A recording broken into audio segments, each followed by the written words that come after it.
U.S. Drought Monitor, July 2nd, 2026. For all 50 U.S. states and Puerto Rico, the U.S. Drought Monitor showed 40.01% of the area in moderate drought or worse, compared with 43.74% last week.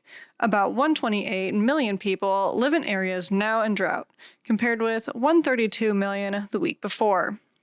An active weather pattern delivered heavy showers and severe thunderstorms east of the Rockies, with a few exceptions.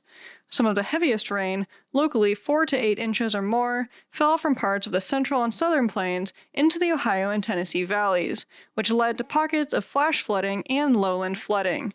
At least 5 flood-related deaths were reported in Kentucky and Tennessee. Exceptions to the wet pattern included the western Gulf Coast region, parts of the southeast, and an area stretching from the east-central plains into the lower Great Lakes region. Hot and dry weather dominated the west to start the week, but cooler weather settled across the western U.S. as the week progressed, along with widespread precipitation in the northwest. Wet snow blanketed some high-elevation sites in the northern Rockies.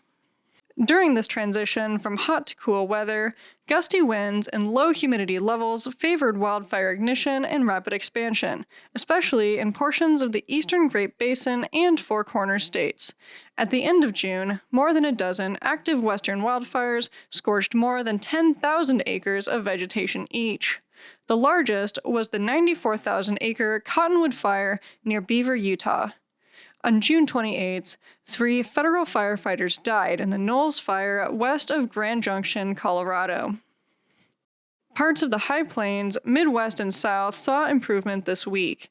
Areas of 2-category improvement occurred in Kentucky, Texas, Arkansas, Oklahoma, and Kansas. Parts of the East Coast and West, plus Iowa and South Dakota, saw a mix of improvement and degradation to dryness or drought. In the Caribbean, Puerto Rico saw conditions worsen again this week. Severe drought now impacts both parts of Puerto Rico and each of the U.S. Virgin Islands. The U.S. Drought Monitor is produced each Thursday through a partnership between the National Drought Mitigation Center at the University of Nebraska-Lincoln, the USDA, NOAA, and NASA. Visit droughtmonitor.unl.edu for more. NDMC helps people everywhere reduce vulnerability to drought. Learn more about our work at drought.unl.edu.